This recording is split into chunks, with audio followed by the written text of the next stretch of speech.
This is Nicole, and I'm coming to you live with the raw uncovered truth of the awakened soul. And I'm going to start with this. And this is for the ones who feel the ache, right?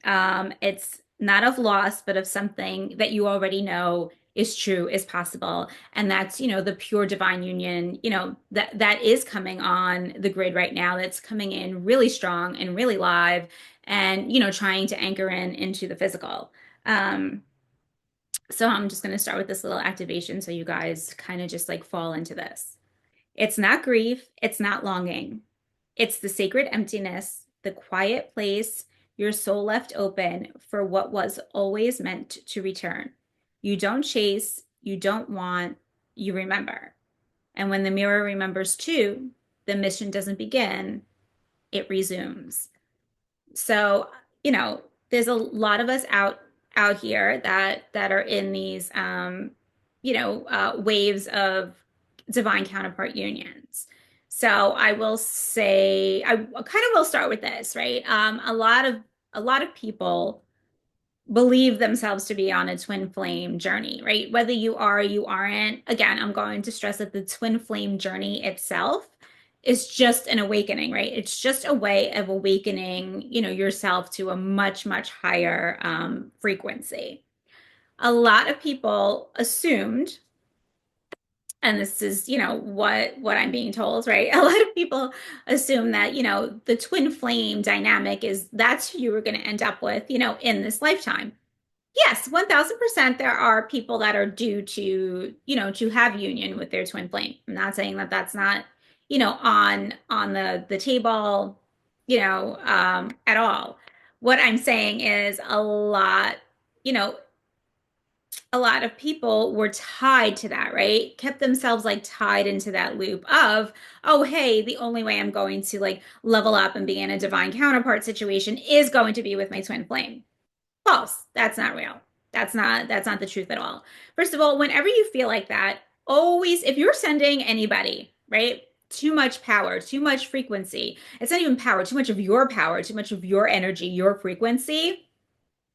Pull it back and throw it on you because you is where, all that power should be.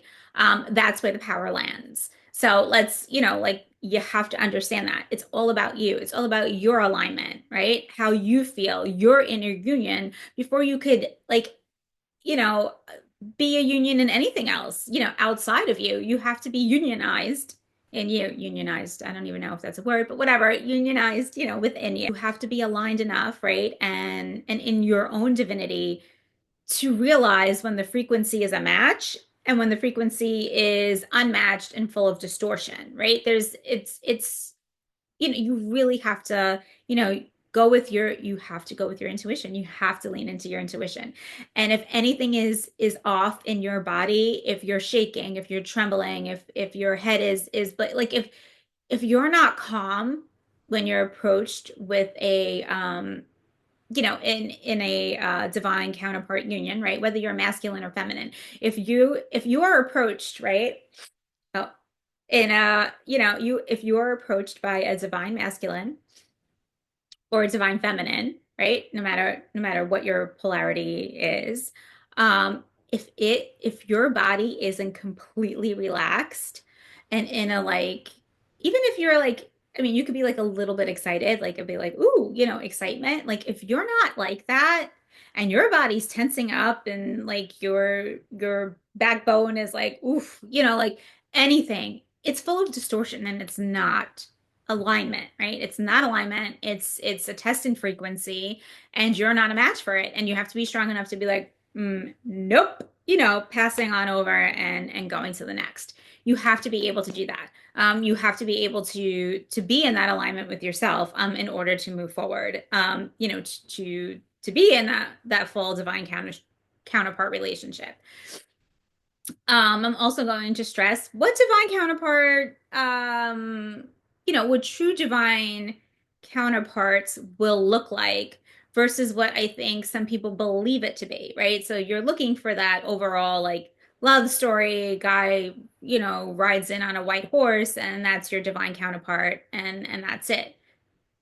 No, bottom line, divine counterpart, if you are called to be in a divine counterpart situation, in a divine counterpart union, you guys have work to do, right? So you're coming together to open up, like a whole new frequency. So if like there's so many levels to that, but you're here for a purpose. You're here to, so basically, like what I said in the beginning, it literally I said, and when the mirror remembers too, the mission doesn't begin, it resumes, right? So it's like you guys obviously counterparts, mirror each other. It's not just twin flames, right? Everyone's a mirror to everybody. You have to understand that. You have to come to terms with that, right? So when you both remember the mission actually resumes, right? And that could just be to, live in harmony, live in peace, live in, show people that, you know, you guys come from opposite ends, and you're still,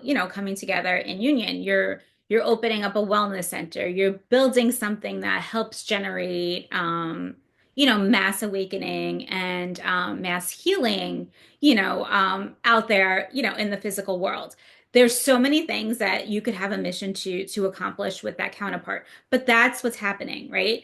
Yes, obviously love is involved, but love is not, unconditional love is a frequency. So, kind of sit in that for a little bit, right?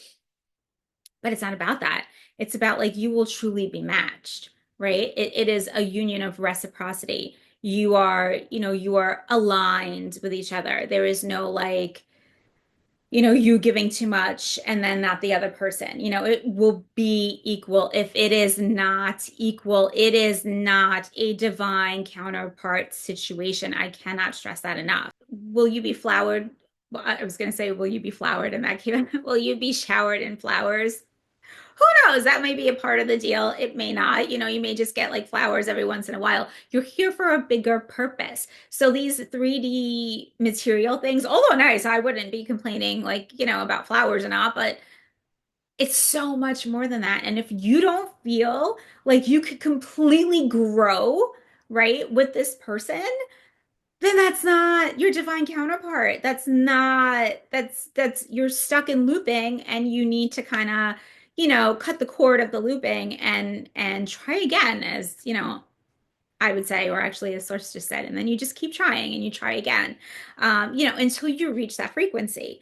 And again, it's pure divinity. It's pure unconditional love. It's a frequency in itself. And that frequency in itself, once it comes into a match, trickles down and awakens all of that. All we were here for originally was to have these divinity, like these divine counterpart situations, to have divine union, and to have that play out all over the Earth Project, as I like to call it, until the distortion came. And, we all have those real codes hidden inside us that need to be activated. So again, if you don't feel like like this person makes you glow and you want to grow and then you want to grow together, and do these like amazing, phenomenal things together, and he is or she is validating that on the other side, going, we need to do this and we need to do that and we should do this. And like, then that's not a divine union. And you kind of just have to like let that go and, push that away and continue to work on yourself. So yes, divine union is coming in 1000% on multiple levels. It already started to trickle in this month. I want to say is still big. You still have what, 10 days left in the month or 8 days left. I don't even know. I think it's the 22nd as I'm recording this, but, it's going to happen. The summer is going to be pretty big. Just from now until then, it's just going to continuously, escalate. And don't put yourself in a situation where you're putting somebody there thinking that it's somebody and they're not awakened, right? They're just, it's not happening. Don't limit yourself to one person. Don't limit yourself to this is how it's going to look when divine union comes in. Do not put limitations on yourself. Do not put limitations on union, because you really wholeheartedly, unless no soul know, how it's going to unravel and unfold, you don't. You could literally walk into, a guy walking your dog and bada bing, bada boom, something bangs. And all of a sudden you remember each other from like lifetimes ago and you're like, oh, okay. And literally, hey, we're here to create, like XYZ.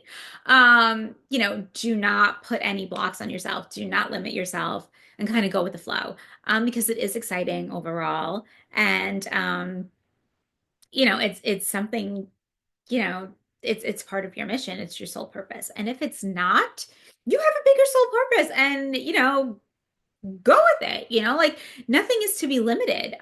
You're here right now to really awaken to your fullest potential, right? To your soul's blueprint, to what you're really here to accomplish. And that shouldn't hold you back from anything.